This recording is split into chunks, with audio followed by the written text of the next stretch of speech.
So our next speaker is Dr. Peter Hughes, who's a consultant psychiatrist, but he's been working globally for over 15 years in humanitarian and development settings. He's worked with the UN and non-UN organisations. He founded the Royal College of Psychiatrists Volunteering Special Interest Group, and he's written extensively on the topic and is launching his book on global mental health volunteering this year. He's recently been working in Afghanistan, but he's going to be talking today on psychiatry in humanitarian emergencies. We have a pre-recorded talk, and afterwards Peter's going to be joining us from South Sudan.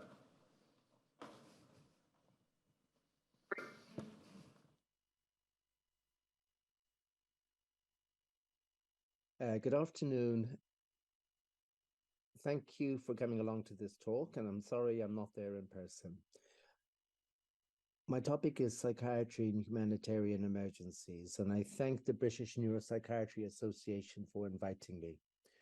By background, I'm a consultant psychiatrist. I've worked in emergencies and development areas, working with refugees and other populations over 15 years or so. I've also worked with the College of Psychiatrists in their international department, and I'm still part of their emergency response meetings. Objectives of this talk are to talk a bit about background of global mental health and emergencies, and talk about some field examples to demonstrate my points. So these are some of the countries that I myself have been involved with. And you'll see that some of these countries are in the news as we speak, like Turkey with the recent earthquake, Syria, but there are some that have gone off the news, like Sri Lanka. There's places like Bangladesh where there's a emergency almost every year with the monsoon. Ukraine with its war, and many other countries that are having emergencies that I haven't or not even mentioned here. For myself, I most recently have been working in Kabul, Afghanistan, and I'll talk a little bit about that today.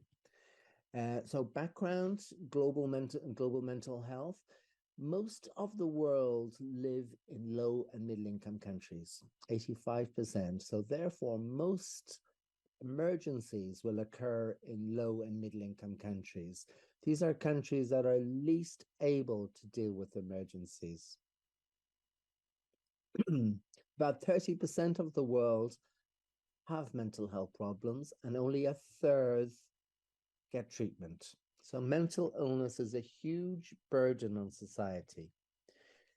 There's a gap in treatment around the world. In lower income countries, the figures are very high compared to the West. And the way I conceptualize this is I think of a country like South Sudan, which has been really at war since it was born, where the gap is 99%, compared to the UK, where the gap is about 35%.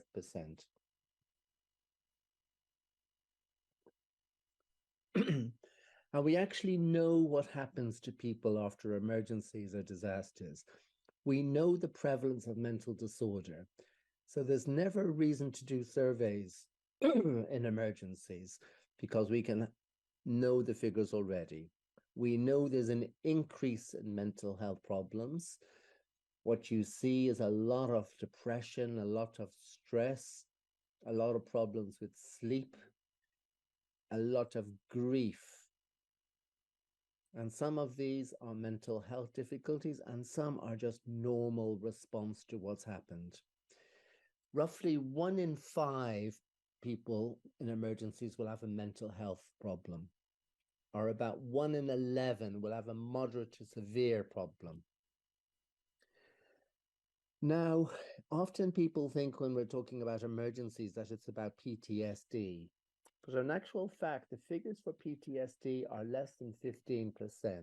So I think this is the first myth about emergencies, that is going to be about PTSD. Absolutely, you'll see a lot of people in stress, but not with the specific condition of PTSD. And why that's important really is do not give people a diagnosis of a mental health problem that they don't have. They've enough to do just surviving without being given a clinical diagnosis as well, which risks pathologizing their stress or their normal stress and is a hindrance to resilience. Of course, I see PTSD. I would say for myself, the main cases of PTSD I've seen were after sexual trauma. And in natural disasters, I really haven't seen so much PTSD, contrary to what I expected. My feeling is that what keeps people going and protects them is that community of support. And also religion can be extremely important resilience factor. Now, another thing to think about in background is us psychiatrists. There's a real shortage of psychiatrists around the world, and you'll see in this map in red how few there are. There are countries that I've been where there's been like one or two psychiatrists, and I've been one of them. You'll find in some countries that there are psychiatrists, but they're all in the capital city. So you will not see a psychiatrist if you're in a village area. So in the UK, about one psychiatrist per 15,000 to 25,000. India, 4 psychiatrists per million people. Sub-Saharan Africa, less than 1 per million people. This is the reality of psychiatry provision around the world. And what that means is you can't respond to your need, to the gap in mental health need, by relying on psychiatrists only. So you do task shifting or task sharing, where non-specialized health workers do some of the mental health work. And a lot of my work over the years has been training non-specialists in managing mental health problems. You still need psychiatrists. You need psychiatrists to supervise, to manage the difficult cases. But most cases of straightforward conditions can be managed by non-specialized health workers with the right supervision and support. The other thing about mental health is where it should be delivered. And really, there's a very strong reason for mental health care to be delivered as much as possible at a primary care level. This is because people prefer it. You get better results. It's less stigmatizing. And this is all the more so in emergency settings. Now, just thinking about what comes to mind when one thinks about emergencies, I think people will be thinking about the Turkey-Syria earthquake at the moment. And this is exactly the type of situation you might imagine. This is the Haiti earthquake, and you'll see here that we had to have outpatient clinics out in the open because the hospital building was unsafe. We had an increase of cases. I saw people with schizophrenia, epilepsy, lots of epilepsy, and what was most incongruent were cases of mania. And I'm thinking as I speak of one case of a man who had lost his wife, I think, and his son. His other son came along with him, and he had lost a leg. but the patient himself was manic and laughing and elevated mood. But this is one of the sorts of things you see in emergencies. Also, working with people who had amputations and how they dealt with that sort of life-changing event.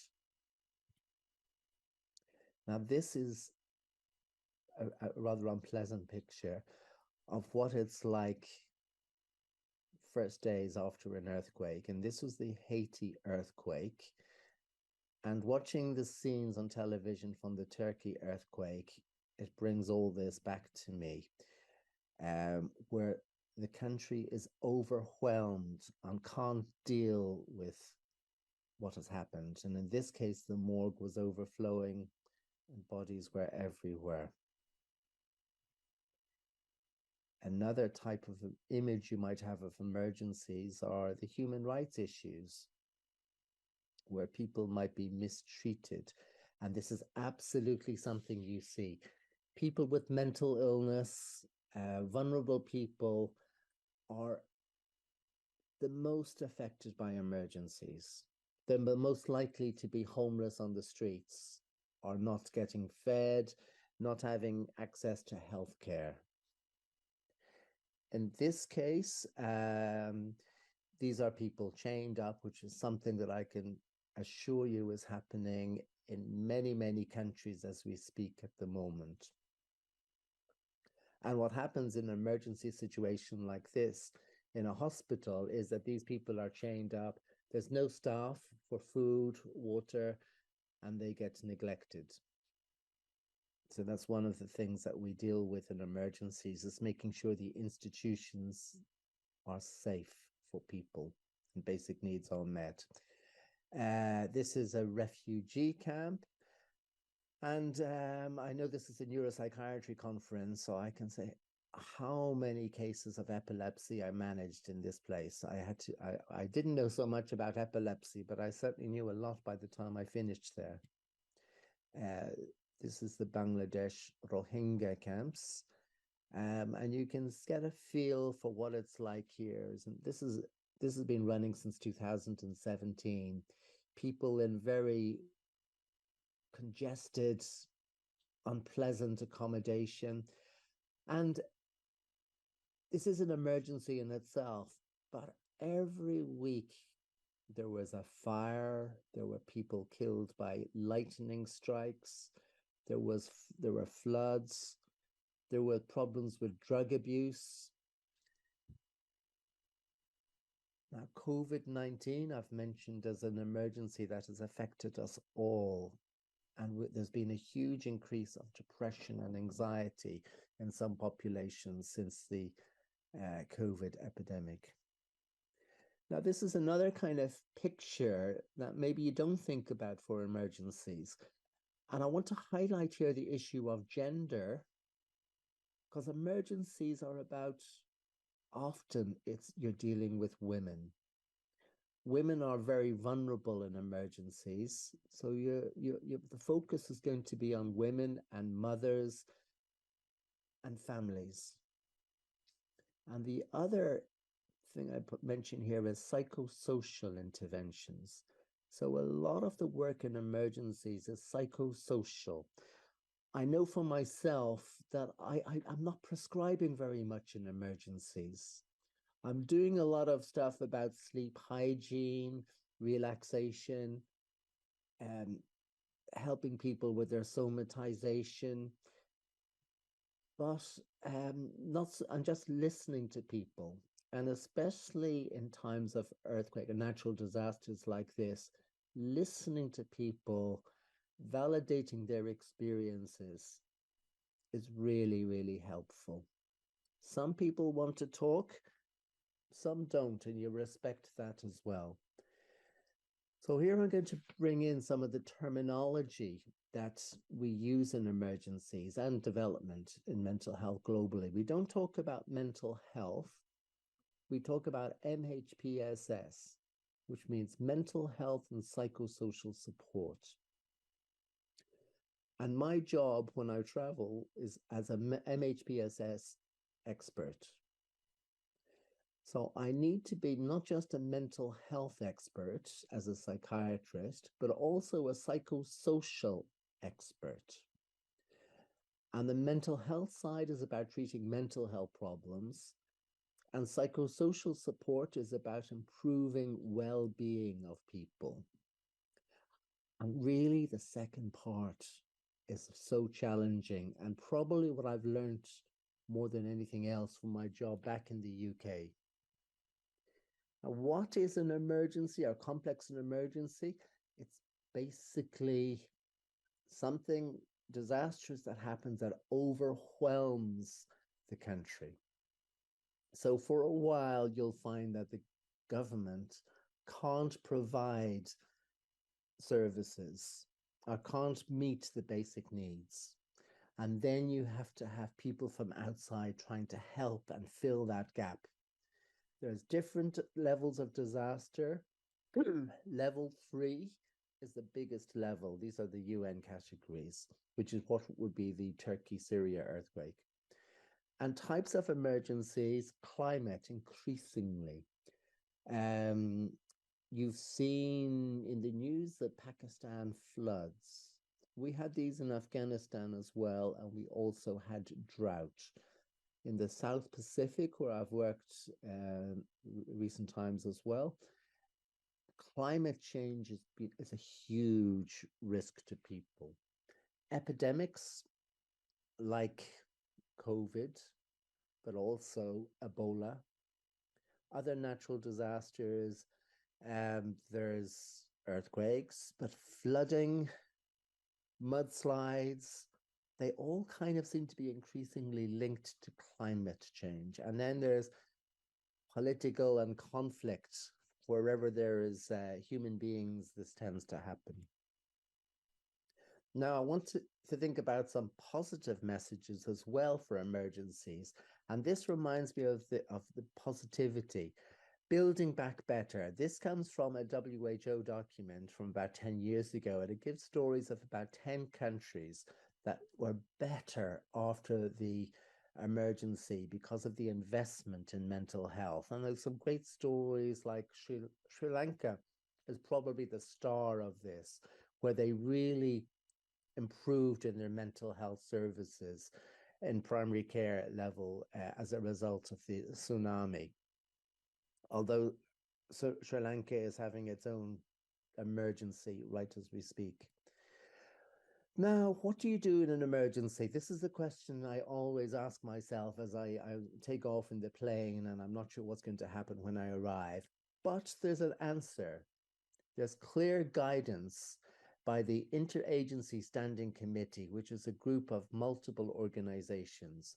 It was set up after the 2004 tsunami, and they tell us what to do in response to an emergency. I mean, it's not simple.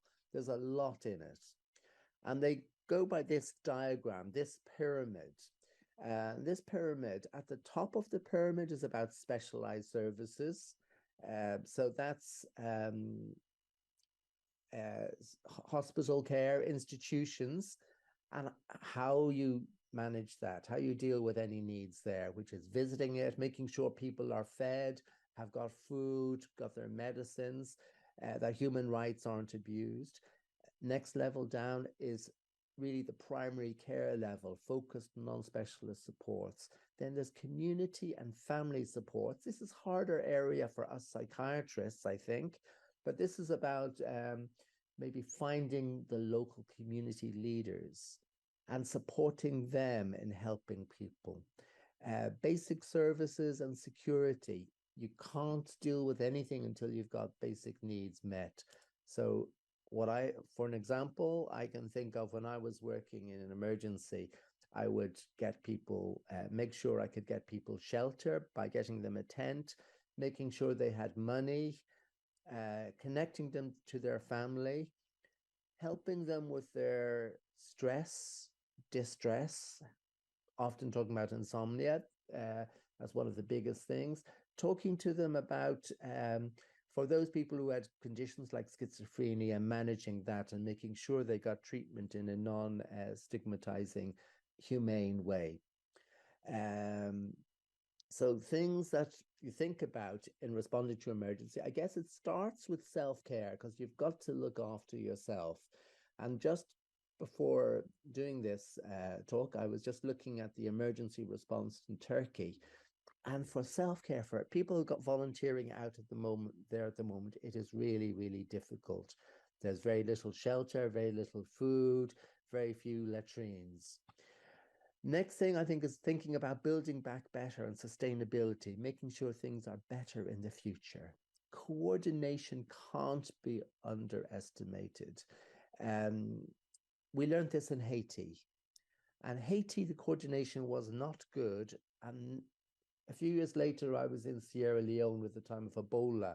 So much better. And now, wherever I go, coordination is really pretty strong. And my job in Afghanistan most recently was to work purely on helping coordination of MHPSS activities. So assessment, supporting secondary care, primary care, community, and evaluating. So things that become important are advocacy, work, appreciating different cultures, languages, using interpreters, advocacy for mental health. My job in an emergency is to speak for mental illness, whichever area I'm in. I used to make sure that I'd go to every meeting I could, whether it was about sanitation or building new refugee camps, so that mental health becomes part of it. Finance is important, logistics. I've spent a lot of time in emergencies dealing with death and supporting funerals. We had in one place, we had funeral training, how to have a funeral without a body. Ebola was about having safe funerals. There's a lot of work in emergencies, a lot of workers back in the office versus the field, and that's kind of a balance that you get day to day when you're working in emergencies. Security is a big issue. In Afghanistan, I wasn't allowed even to walk out onto the street.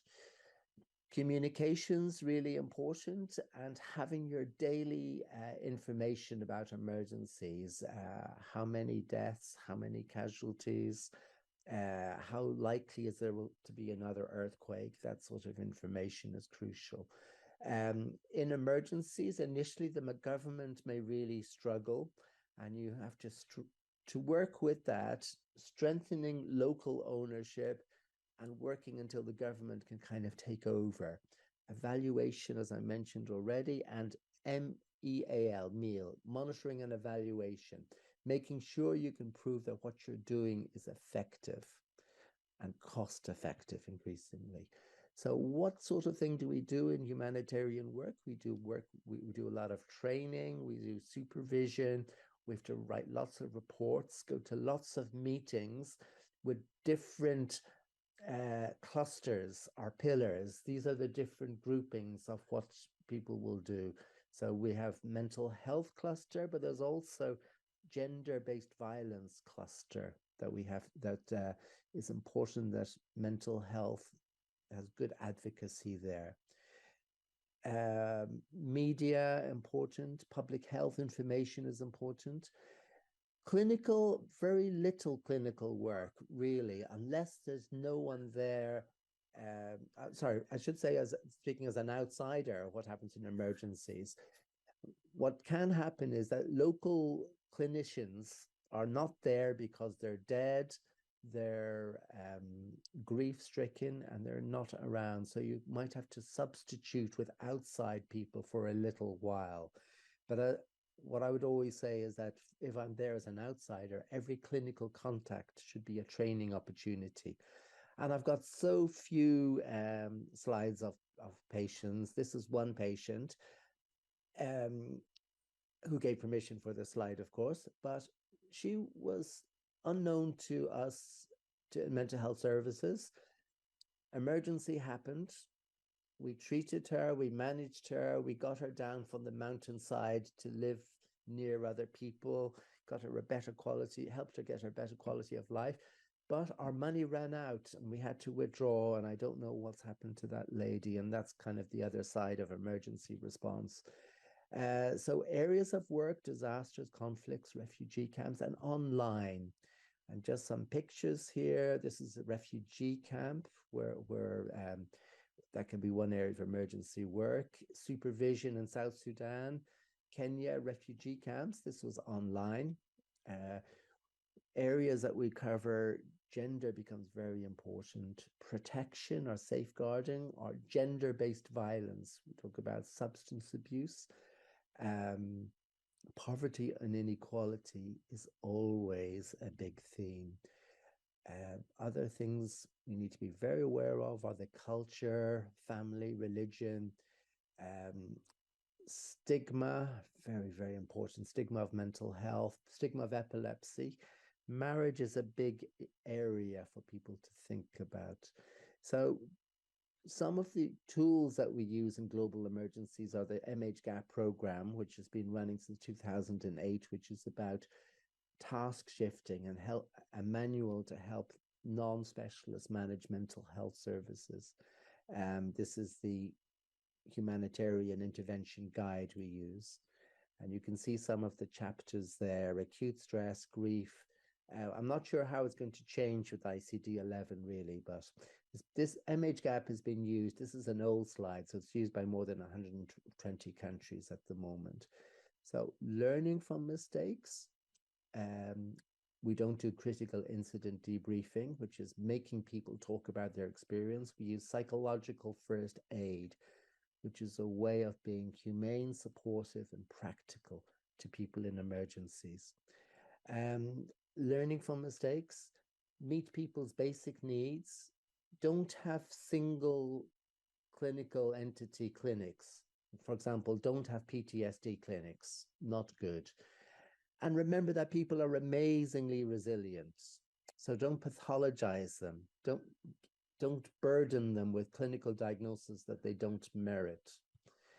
And remember that mental health and psychosocial well-being is cross-cutting to every area of emergency response.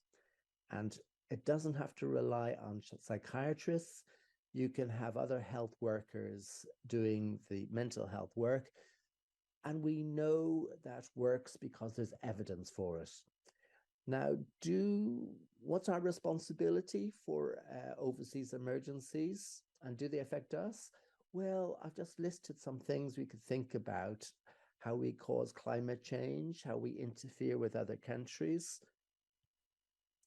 And Afghanistan, I have to say, Afghanistan is a safer country now with the Taliban. It's not a nicer country, but opium is really high again.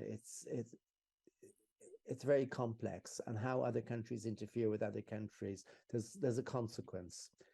And we have a lot of Afghani refugees, and this is on our doorstep. So it's kind of global emergencies affect us in our day-to-day.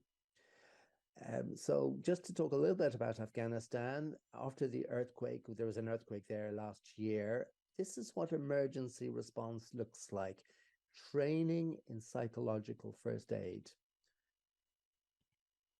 and training people to be able to train others. But just to mention some other tools that I've used, like in Afghanistan, Problem Management Plus was a tool to identify problems that people had. And in Afghanistan, the problems people had were a lot about gender, family conflict, poverty. Psychological first aid, I've mentioned this already, but this is the guide that we use for psychological first aid. Thinking Healthy is another intervention. And I mentioned this because this is about perinatal depression, but I asked people in Afghanistan in a training group, what's the worst possible thing that could happen to anyone in Afghanistan? And they said, to have a daughter, which was so chilling. And I thought, this really is a challenging place to work, and really made me understand, you really have to understand culture. And you'll see in this picture that we were training women as well as men, but I think all of these women will not be working now since the Taliban stopped them working, and it's an absolute tragedy. Just some pictures of Ukraine and the refugee response. This is psychological first aid training for Ukrainian refugees in Estonia, Sierra Leone, Darfur. Damascus is probably one of my most successful projects that I've been involved with myself in terms of its mental health work. So key messages: build back better, broad approach, mental health and psychosocial. Most people are resilient, and us foreigners are arriving, just be careful because we don't know the culture.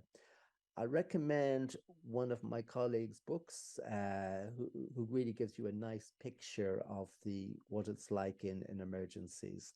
And also we're producing our own book this year on global volunteering. So thank you very much. I'll leave you my email here, and hopefully I'll be able to answer some questions. Thank you very much.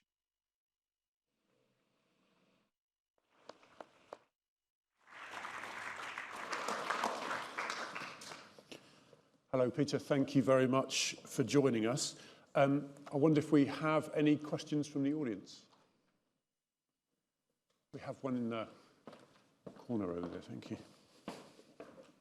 If you could just wait for the microphone to make sure Peter could hear you, it'd be much appreciated.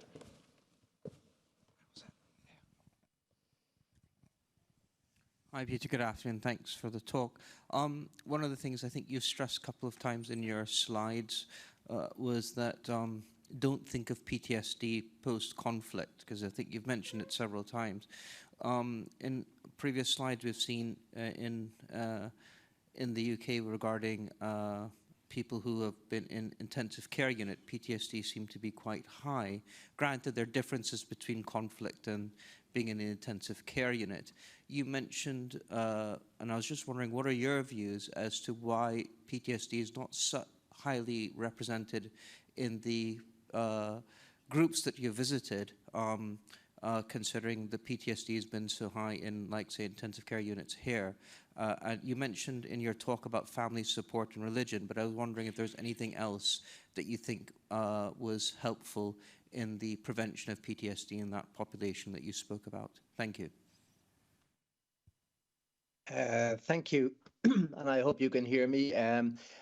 Yeah, I think the question about PTSD, I think certainly in places with natural disasters, it is community coming together, it is religion, it is psychological first aid being the approach, and not pathologizing normal stress. Conflict areas can be a little bit different, but I do also think it's about the rigor of diagnosing PTSD. And I have seen studies where the PTSD was overdiagnosed and it wasn't being diagnosed in a rigorous fashion. So I know that the paper that I'm going on is the WHO Lancet paper of 2019, which is pretty robust about the epidemiology of post-traumatic stress disorder. And they give figures of 15% for emergencies, and non-emergencies is about 8% or something like this. So I do wonder whether it's, in the UK experience of ITU, for example, it might be because it's such a singular experience, you don't get that sort of community. People can't understand what you've gone through, and that might be quite isolating. Thank you very much. Norman? Hi, Peter. It's Norman Poole here. Peter, I was just wondering about, you've obviously been to many, many different countries, so it seems that you don't need to stay anywhere for too long. How long does a psychiatrist need to be there for? And in a sense, what's the kind of trajectory of recovery? And is there a kind of standard trajectory of recovery for a place? And do you kind of realize, okay, it's time for me to pull out now? Is there sort of, sort of clear pathway, if you see what I mean? Depressingly, it's usually about funds. So, for example, we did big work in Haiti in 2010, and Haiti is not in a good shape at the moment. So it's depends what sort of work you do. Making it consistent and sustainable, and building back better is about making things better and being able to leave a place. So, for example, I can think of a place like Somaliland where we've done a lot of training, and we've trained people up to carry on without us, and they're doing perfectly fine without us, our intervention in mental health. So for myself, I just happen to spend a couple of months at a time in places. If you want to do clinical work, you probably need to stay much longer for that to make sense. But generally, we would say that if you want to make changes in a place, you're probably talking about 5 years or so. It's a long-term effort to change things. Fantastic, thank you. I'm aware of the time, so Peter, thank you so much for joining us from remote parts of the world. Very much appreciated. And thank you for your fantastic talk.